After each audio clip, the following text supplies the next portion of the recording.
Welcome to another episode of Into the Pot, the show where I review different pieces of media, what they meant to me, and how they've added flavor to the stew of my life. Today we're talking about Sinners. As always, I'll start with the good, then the bad, and finish off with the themes and details that resonated with me. Beware, there will be spoilers ahead. So let's go ahead and start off with the good. And now, there is a lot of good when it comes to Sinners, because I genuinely loved this masterpiece of a movie.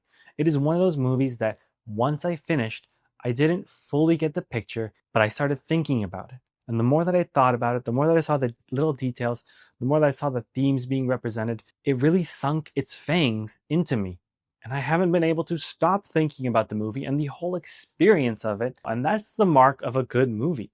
That is the mark of a cinematic masterpiece. It is something that doesn't leave you. It's something that changes you. It's something that makes you think about it constantly because it has changed the chemistry of your life. And that is what Sinners was for me. Because when I had initially finished it, I loved the soundtrack.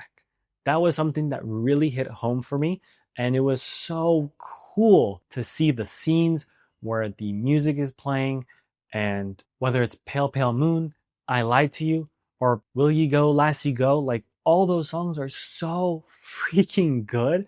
And this movie had no business being that talented with the music. That brings me to my initial conceptions about the film. I thought this was going to be a monster movie. I thought this was going to be about vampires, and people were like so excited for it. I did not expect the soundtrack to go as hard as it did because it was really good. That is one of my favorite parts about the film. On the flip side, I think the cinematography, I think the overall story, everything about the film is really well done, and it shows a high level of care and love to this project. And so overall, it is actually very hard to talk about everything that I liked about it because I kind of liked everything to a degree, from the set designs, the characters, the acting, the overall threat. There were so many moments in the movie that my jaw was just on the floor. I was like, holy crap, what is happening?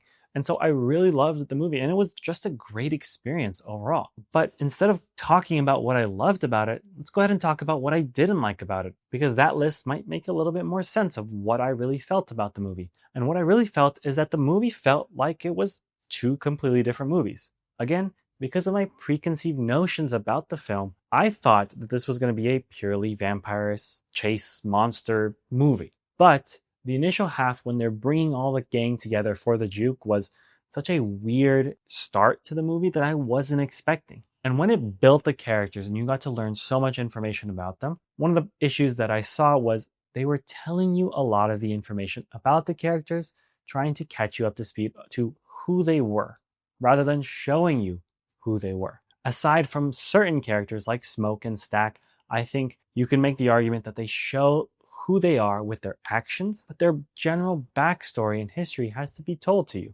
which, again, is a very small gripe. I think many of the characters were not as important as the general theme and the plot, which is such a small gripe. It is very hard to nitpick what I didn't like about the movie, so bear with me on this. But the biggest reason I didn't like that first half way more than the second half was the fact that the dialogue was a little hard to hear. And I don't know if this was my theater, which I watched it, but the general audio was not that great. And I needed subtitles because I might have missed a lot of intricate details that were put in the first half of the movie, especially because this movie is very focused on the details.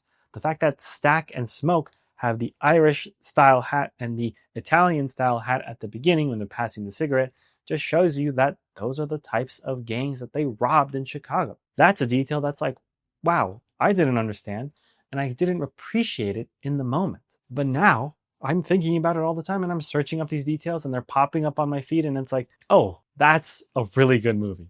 Masterpiece. So it is very hard to give you this entire review of what I liked about it and what I didn't like about it, because again, at the end of the day, I did have a lot more positive than negative. The overall violence and everything portrayed at the end of the movie felt a little bit comical. The blood was more like water, in my opinion, than the thickness of blood. And I think overall the general character arcs were not explored enough, but it wasn't about the characters. It was about the vibe. It was about the feel. It was about the themes of the movie. because these characters were just inserts to a whole culture that was being represented. And so it's a weird feeling, and it's not a very character focused, which is what I love about movies and TV shows and games. So it was not necessarily character focused, but it was very culturally focused. And that's what I really loved about it. And now, and speaking of that, let's finally talk about those themes and the details that really resonated with me. And I'll have to be completely honest with you. I left the theater going, what were they trying to say? Because I could feel it. I could feel the energy. I could feel the emotions. And as soon as I left the theater, I was like, what exactly was I watching? Because at the end of the day, all works of art are made for a specific purpose. And this movie was so good at telling this story that came to me shortly after I left the theater, after pondering it for a little bit. And I was like, oh my God, this is a movie about forced culture. Because when you have the main character, who's the preacher boy, he's following in his father's footsteps to become part of that church. But that church is sort of being handed down to him. His destiny, his culture is being provided to him without coming from him himself. And this is a story not only about religion, but also the sort of dominance of Western culture. Because when I look at the religion that was handed to the preacher boy, it is not something that he chose, it is something he grew up with. And that's something very important to a lot of cultures in America, because often these cultures are being assimilated to the American culture rather than standing out as their own culture. So they become washed away. And the culture that is dominating society has been forced upon many people throughout history. And that is such an interesting concept, especially when you incorporate vampires. Because these vampires were singing, dancing. They were like, come join us. We're going to be, colorblind. We're all going to be one big family. And they were just wanting you to join their culture. They were forcing you to assimilate to their larger group. They were looking out for each other. They were loving each other. But at the end of the day, they didn't want you to have a choice in what you could choose. They wanted you as a part of their group. And this is so telling when you realize that the main vampire was of Irish descent, because the Irish have such a rich and long history of oppression from the United Kingdom. And it's such a crazy fact that reading up about it and how everything sort of relates to each other just makes me appreciate this movie so much more. Because whether it was religion or the color of your skin, you were dictated into following customs and traditions that were not from you. And that's what I really love about the movie. Because at the end of the movie, preacher boy Sammy is holding on to that guitar. Because why is he holding on so tightly to that guitar?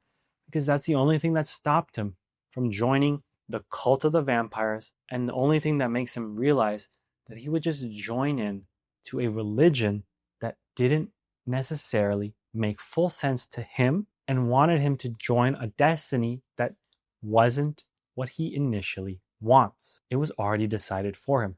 So holding on to that guitar is such a culturally positive symbol, because music is portrayed throughout the film as the way to connect with our ancestors. Because religions and cultures and everything have changed so much throughout the years, but that feeling, that music is coming from us. And I thought that is such a cool theme that thinking about it was crazy. Oh, this movie is such a thought-provoking and honestly amazing film. I cannot believe something like this came out and that I left the theater going, what?